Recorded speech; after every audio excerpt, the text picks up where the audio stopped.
मुल्क में महंगाई की शरह आसमान को छूने लगी। 30 अशियाए जरूरिया महंगी। विफाकी इदारा शुमारियात की जानिब से महंगाई के बारे में जारी करदा हफ्तावार रिपोर्ट के मुताबिक 28 जुलाई को खत्म होने वाले हफ्ते के दौरान मुल्क में हफ्तावार महंगाई में 3.68% इजाफा हुआ, जबकि 30 अशियाए जरूरिया महंगी हुई हैं, जबकि सालाना बुनियादों पर हफ्तावार महंगाई की शरह 37.67% की बुलंद तरीन सतह पर पहुंच गई।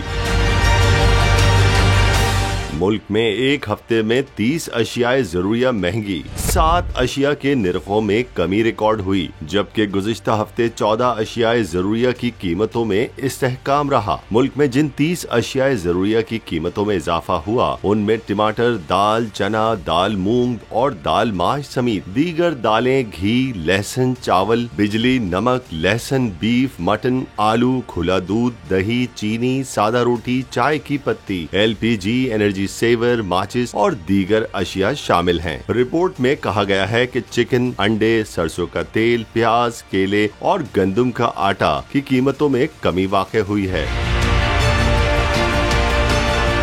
रिपोर्ट में कहा गया है कि गरीब तबके के लिए बिजली की कीमत 88 पैसे फी यूनिट बढ़ी। LPG सिलेंडर 177 रुपए महंगा होकर 2700 रुपए से तजावुज कर गया। दाल माश के निर्ख 11 रुपए बढ़ने के बाद 335 रुपए किलो में मिलती रही। रिपोर्ट के मुताबिक दाल चना 5.5 रुपए महंगी हुई और औसत निर्ख 226 रुपए से ज्यादा रिकॉर्ड किया गया। दाल मूंग भी 4 रुपए किलो तक महंगी होकर 194 रुपए में फरोख्त हुई। 2.5 किलो घी का डिब्बा 25 रुपए महंगा हुआ और इसकी औसत कीमत 1426 रुपए रही है।